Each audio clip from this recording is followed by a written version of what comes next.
Hello, welcome to the update. So we are going to look at a few pointers on the reason for giving out that US30 sell. So basically these are the things to note. So first of all, we had price. We had an impulse move here. This is a sales impulse. Then we saw some correction, which are depicted by this trend line. Then of course there was a high possibility of price filling this range to the left, right? So what I expected was a break below the trend line should give us or replicate this impulse in attempt to fill this range to the left. So we did have price drop, was a sell stop as well. So price drop gave us about, so let's quickly take a look at that. We did I think I got about 140. Yeah, I think that was it. Yeah, 140. So that's actually what I took off from this trade, 140. So the moment I realized that price is rejecting all the supports, that's when I exited.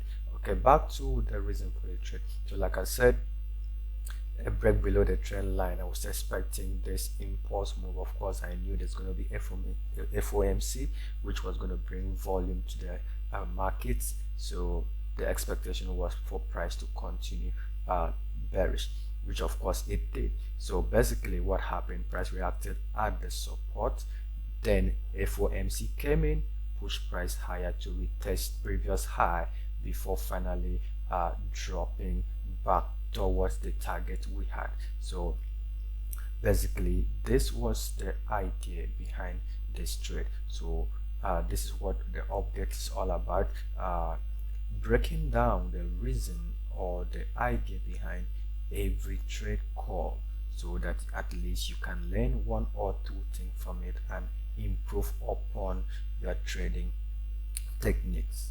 So now to add is basically, why did I have this as my TP1?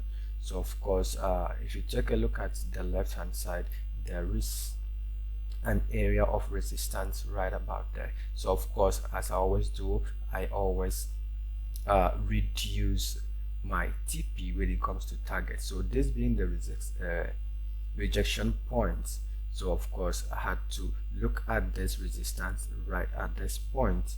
This is a level of concern. If I step down to the lower time frame, so let's quickly go down to the M15 and see what that point actually refers to.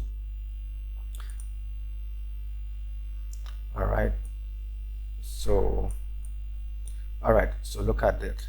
That was an imbalance on the M15. So that is a point where price pushed. They had some exhaustion around that area before the bullish continuation. So that was an area that was worth considering when it comes to our fixed targets. Of course, with volume, we expect the price to drop further down to this level, which of course I reference here with the support line. So this is basically the idea behind this trade. Of course, we still got into this trade after the buy. When price started dropping, of course we still had a second entry on this, and our target got smashed. Some of our guys did cut about, I think, 600 and something pips, so which was massive. So basically this is the breakdown. Please, if you like this content, make sure to like, share and comment and subscribe. Thank you.